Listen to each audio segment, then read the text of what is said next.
Welcome back, dear students. I'm here with the part 4 of the same chapter that we have already been discussing all these days. That is of chapter 3, human reproduction. Today we will be dealing with part 4, that is oogenesis. So oogenesis is based on the similar line with gametogenesis. So let's begin. First, let's see what is oogenesis. Oogenesis is the formation of mature female gamete called ova. That means it is only from the process of oogenesis that the female gamete is being produced or it is being formed, and the female gamete is called ova. And in mammals, oogenesis begins in the ovary of developing female fetus of about 25 weeks. That means when the female fetus is of about 25 weeks, then oogenesis begins in the ovary of the female fetus inside the mother's womb. There was, unlike spermatogenesis, which begins at puberty, we know that spermatogenesis begins only when the male attains puberty, but in case of females, oogenesis starts right before the birth and is completed only after fertilization. Once oogenesis starts in the mother's womb, it is completed only after the egg cell or the ovum is being fertilized. So before the girl is born, oogenesis has already started in her body. That is when she is in her mother's womb. And after it is being formed, it goes on a long pause and it remains like that until she reaches her adolescence or puberty stage. And then after she reaches her puberty stage, oogenesis will once again restart. So oogenesis is completed in 3 phases. The first phase is known as the multiplication phase, second is the growth phase, and the third is the maturation phase. That means in the first phase, the ovum will multiply, and in the second phase, the ovum will start growing, and in the third phase, the ovum will be released. That is in the maturation phase. So ovum is formed inside ovary, and it starts at the embryonic development stage. Now, before we go into details of the process of oogenesis, let's see what is oogonia, because oogonia plays a very important role in oogenesis. So we need to know what is oogonia. Oogonia is the female gamete mother cells, which plays the most important role in oogenesis. We have seen in gametogenesis or in spermatogenesis that spermagonia plays a very important role, and it is known as the sperm cell. So in case of females, we have oogonia, and it is called the gamete mother cells because the egg is being produced by oogonia, hence it is called the gamete mother cells. Now let's see the process of oogenesis, the first phase, that is the multiplication phase. What happens in the multiplication phase? During fetal development, oogenesis begins with enlargement of a few cells of germinal epithelium lining the ovary. So these enlarged cells will divide repeatedly by mitosis, and they will form a large number of germ cells called oogonia, or the egg mother cell. So what happens in multiplication phase is that firstly, the primary follicle is formed. How is it formed?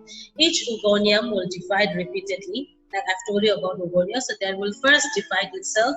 They will keep on dividing themselves many times by mitosis, and the group of cells then will project into the stroma in the form of a cord. And this group of cells, when it is formed into a cord, then it is called the egg tube. And this egg tube will finally change itself into a round egg nest.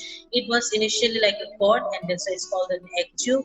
But later on, it will turn itself round, and it forms an egg nest. And one cell of the egg nest will enlarge itself, will become big, and will form the primary oocyte, and the other will form a layer of follicular epithelium. That means one cell of the egg will become large and form the primary oocyte, and the others will form the follicular epithelium around the primary oocytes. Now you may be asking me what are primary oocytes, that we will be discussing in the next slides.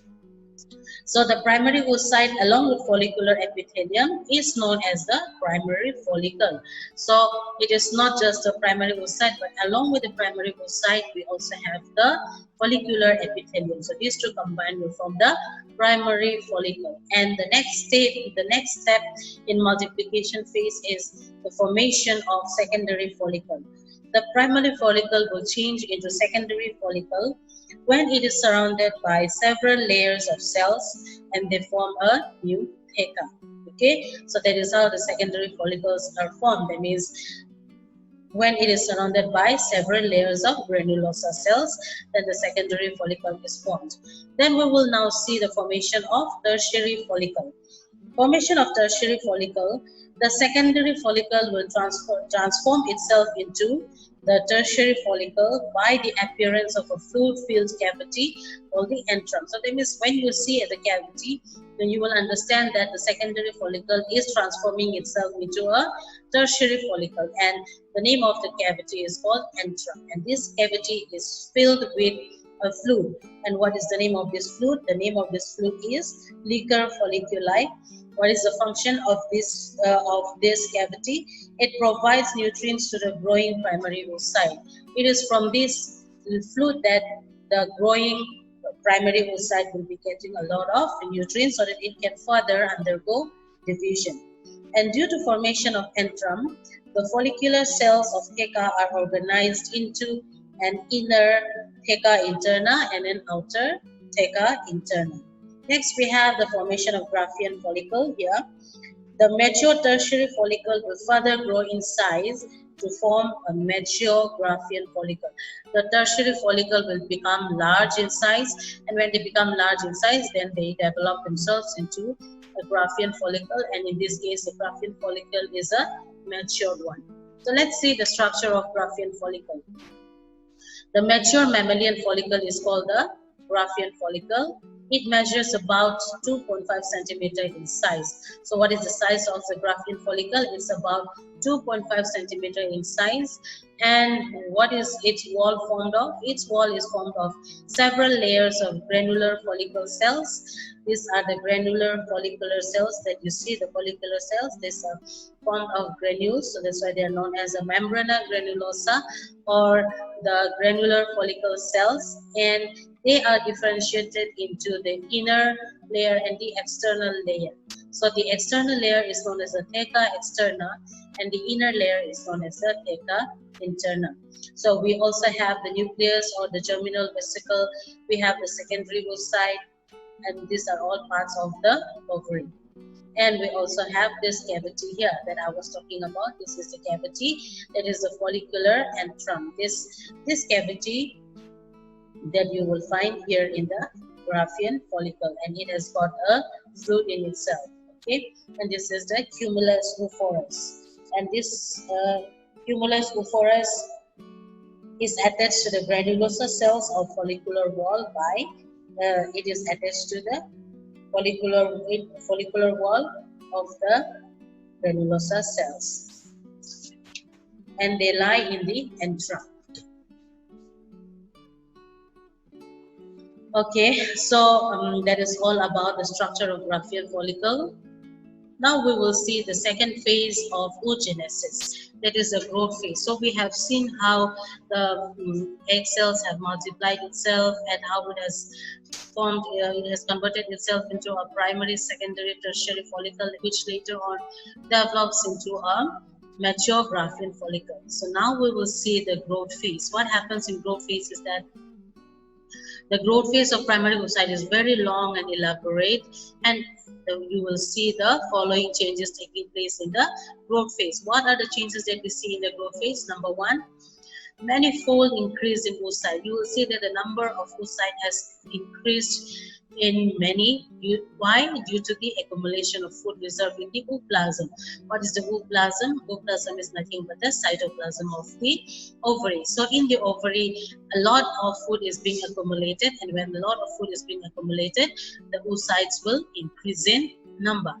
Along with oocytes, there is also an increase in the number of mitochondria, and since the number of mitochondria has increased and it is known as the powerhouse of the cell, so it will activate the endoplasmic reticulum and Golgi complex even more. And it also results in the formation of vitelline membrane around oocyte. We have this membrane around oocyte which works or which functions as a protective membrane. And next we have that there is an increase in the size of nucleus because of increase in the amount of nucleic acids and number of nuclei.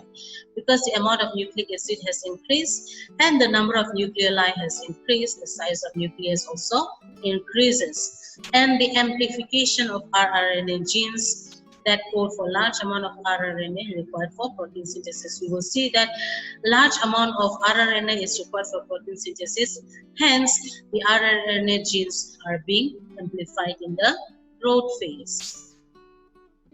Next, we have the maturation phase. So, we will see what happens in the maturation phase. Now, the oogenesis starts with oogonia, which undergoes meiosis or mitosis and forms. This is the oogonia. Oogenesis starts with oogonia, which is diploid in a number. The chromosomes number is 23 pairs or 46 in number. It undergoes mitosis and forms the primary oocyte. This is the primary oocyte. This is the oogonia. It undergoes mitosis and gives out the primary oocyte. The primary oocyte is also still diploid in number, and this primary once it reaches the primary oocyte will be arrested here, or they will be stuck here, or they will pause here for some times, and it will remain in this manner until the fetal female reaches the puberty stage. It is once the baby girl is born and until she reaches a puberty stage, she will the primary oocytes will be arrested here, or it will not divide further. And this formation of primary site from oogonia takes place in the fetal life. That means when the girl is still a fetus or still inside the mother's womb, that is the time that oogonia will undergo mitosis and form the primary oocytes. And once the girl reaches the puberty stage, then the primary oocyte will undergo the first meiosis division. First meiosis division is what? Meiosis we know is a reductional division. So when it undergoes a meiosis division, then the primary oocyte will form a secondary oocyte. And when the secondary oocyte is formed, it is no longer diploid, but it is haploid in number.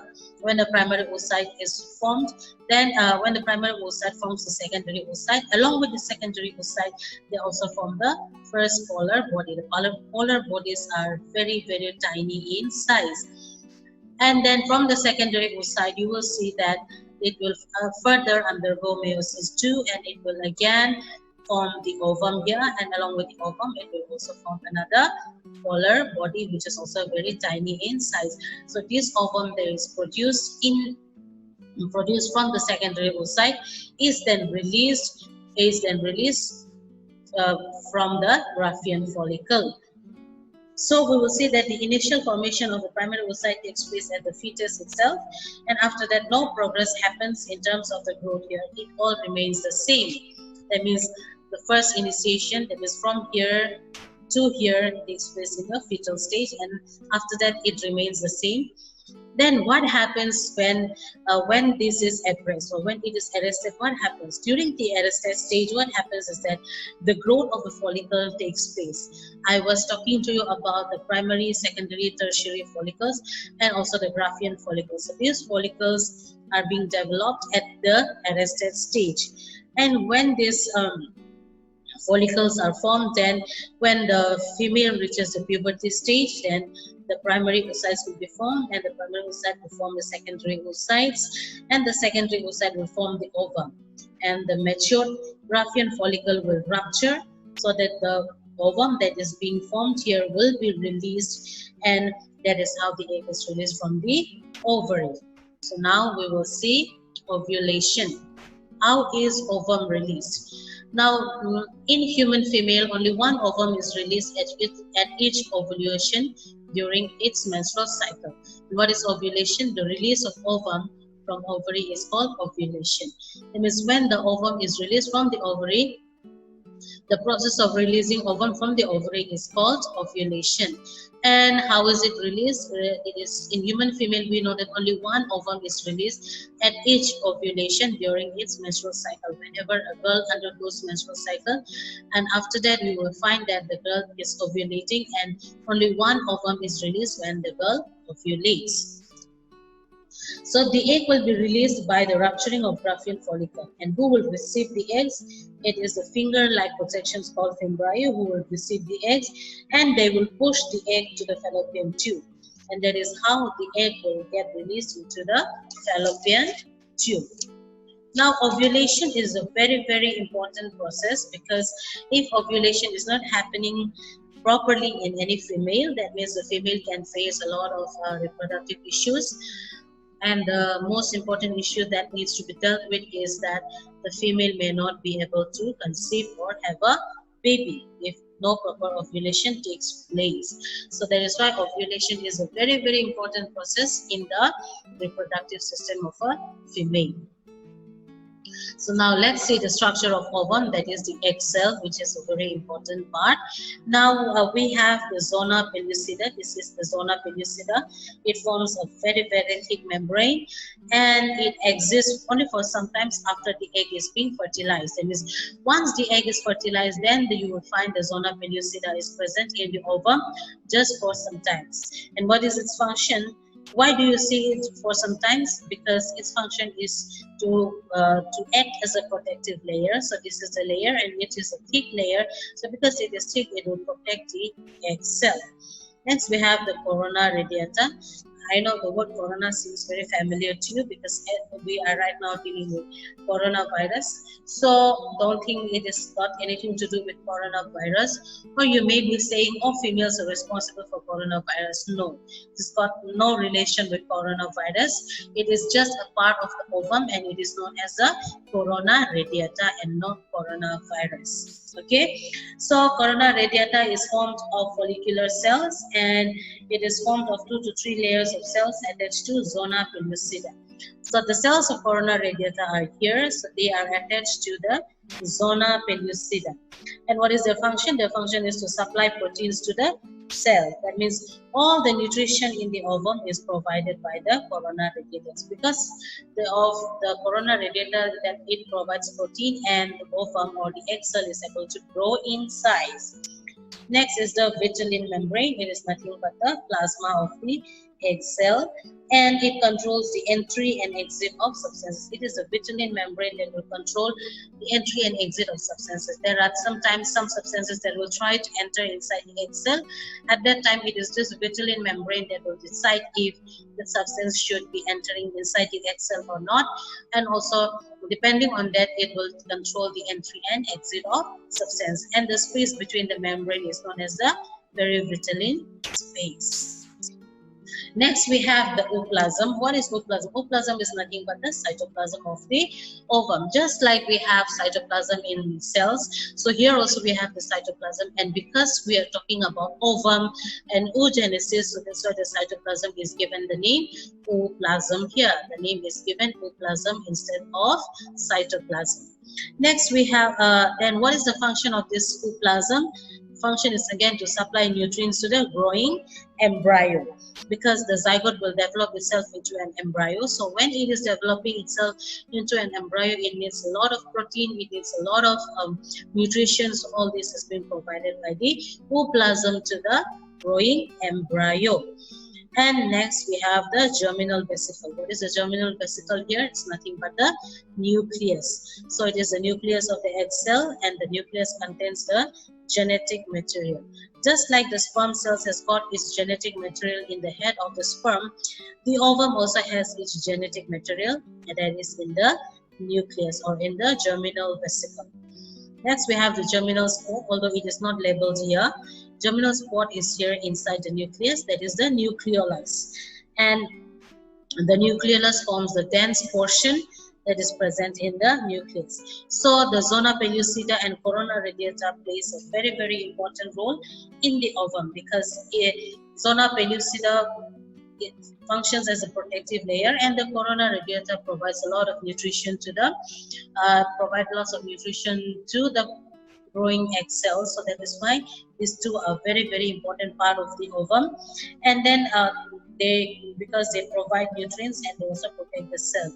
And they are not just protecting any normal cell, but they are protecting the cell that is already being fertilized. That is already being fertilized means what? It is from this fertilized egg cell that we will be getting the zygote, and the zygote will then develop itself into an embryo, and the embryo will itself form into a new organism altogether. So that is how we get a new baby. So that is why it is very, very important that the egg cell should be provided once it is fertilized, because then only if it is protected and if it is provided with proper nutrition, then it will develop itself into a new organism or a new baby. So that is why protection and providing nutrition to the fertilized egg cell or fertilized ovum is very, very important. So that's all about oogenesis, my dear students.